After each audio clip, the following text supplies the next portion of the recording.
Friends, અપેક્ષા યાનકી YouTube ચેનલમાં ફરી આપ તમામ મિત્રોનું સ્વાગત છે.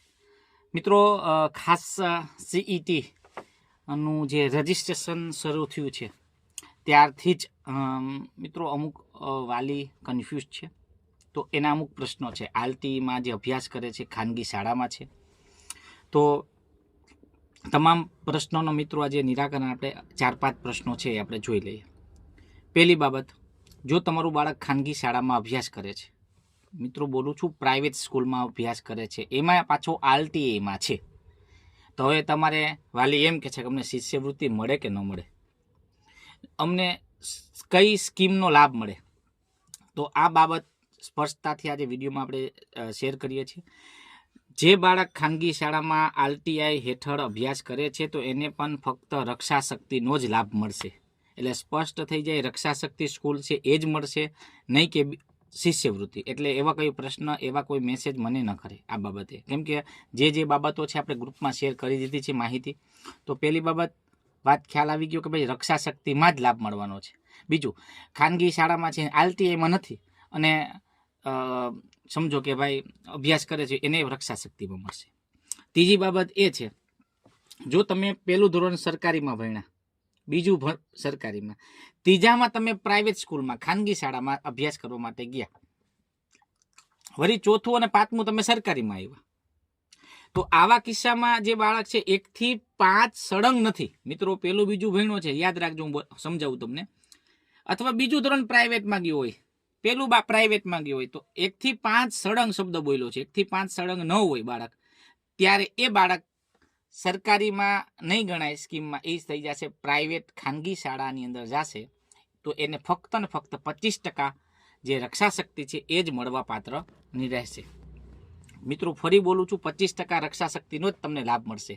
તો આ કક્ષાએ તમને જે લાભ મળવો જોઈએ સીઈટીમાં, તો ન મળે તો એ બાબતે મને કંઈ જાણ, કોલ કે મેસેજ ન કરો પ્લીઝ. કેમ કે તમારું બાળક, તમને ખ્યાલ છે કે ત્રીજું ધોરણ છે ખાનગી શાળામાં ગયું હતું, ચોથું પાંચમું અમે પાછા સરકારીમાં આવ્યા, તે આવા કિસ્સામાં પણ તમને શું મળશે? રક્ષા શક્તિનો લાભ.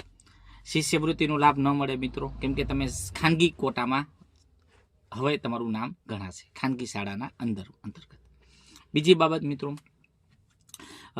તમારું આ રજિસ્ટ્રેશન જે ચાલે છે એની અંદર બાળકના જે આઈડી પાસવર્ડ છે, બાળકના સ્ટુડન્ટ આઈડી અને પાસવર્ડ જે આપણે વાત કરી એ રીતે કરવાનું છે.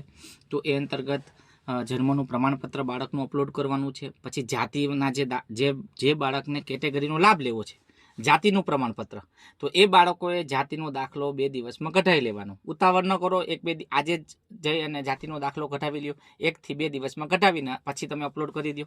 ઓકે, જેથી કરીને 6-7 દિવસની આ લાંબી પ્રોસેસ છે. ઉતાવળ ન કરો, ફટાફટમાં અમુક ભૂલ થઈ જશે, અને ભૂલ થશે તો સુધારવા માટે વળી પાછી તમારે ધક્કાધુક્કી અને ફોન કરવા પડે, XYZ ઘણા બધા તમને મુશ્કેલી આવે. એના કરતાં 1 થી 2 દિવસ થાય છે જાતિના દાખલા માટે. જાતિનો દાખલો બાળકનો કઢાવી અને પછી અપલોડ કરી, રજિસ્ટ્રેશન કરી અપલોડ કરો. અપલોડ થઈ જશે એટલે સરકારી શાળાના બાળકો છે એ બધાને એપ્રુવલ સરકાર દ્વારા ત્યાંથી મળેલું હોય છે, પણ ખાનગી શાળામાં અભ્યાસ કરતું બાળક છે તેનું એપ્રુવલ જિલ્લામાંથી મળી જાય એટલે સીધું તમને મિત્રો ચોઇસ ફિલિંગની વાત આવી જશે. ચોઇસ ફિલિંગ પાછું ફરી વખત સાઈડ ઉપર જઈ અને તમે લોગિન, બાળકના સ્ટુડન્ટ આઈડી અને લોગિન થશો એટલે તમારી ચોઇસ ફિલિંગ તમને બતાવશે કે ભાઈ બાળકને કઈ સ્કીમ, પહેલાં તો તમારી સ્કીમ બતાવશે 1, 2, 3, 4 તમારે કેમાં જવું છે. જે સ્કીમ તમને પસંદ કરશો એ અંતર્ગત તમને ચોઇસ ફિલિંગ આપશે. ઓકે, ત્યાર પછી એક બાબત છે શિષ્યવૃત્તિ. કોઈ બાળક એમ કે ભાઈ અમને 60 માર્ક આવ્યા છે તો અમને શિષ્યવૃત્તિ મળશે, સરકારી શાળામાં જ સળંગ ભણે છે.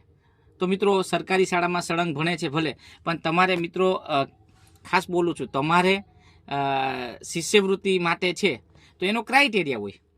બાળક ભલે સરકારીમાં ભણે છે, શિષ્યવૃત્તિ માટે સરકાર નક્કી કરે કે આટલાથી આટલા ગુણ આવશે. સમજો કે 100 ગુણ છે, 100 ગુણ પ્લસ હશે ને કેટેગરી વાઇઝ આવશે તો એ જ બાળકને શિષ્યવૃત્તિ મળશે. તો સરકાર દ્વારા નક્કી કરે છે. એટલે 40, 50, 60 વાળા તો મિત્રો માંગે જ નહીં શિષ્યવૃત્તિ માટે, કેમ કે એ લોકોને મળશે નહીં. 40 ગુણ આવ્યા, 50 આવ્યા, 60 આવ્યા, 70 આવ્યા, આ બધાને શિષ્યવૃત્તિ મળતી જ નથી.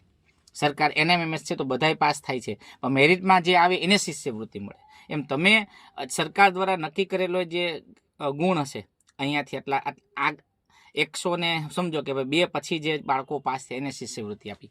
આટલા બાળકની શિષ્યવૃત્તિની સંખ્યા નક્કી હશે, તો એ આધારે તમારી મેરિટ છે નક્કી થશે. તો મિત્રો ખાસ આજના દિવસે આ વિડીયોના માધ્યમથી ફક્ત એટલું જ કહું છું કે ઉતાવળ ન કરે, વિચારી અને આ રજિસ્ટ્રેશન કરાવી લો. અને આ આલટીઆઈવાળા બાળકો મને પ્લીઝ કોલ ન કરે. વિડીયો જે બાળકો આવી રીતે હશે એ લોકોને શેર કરજો.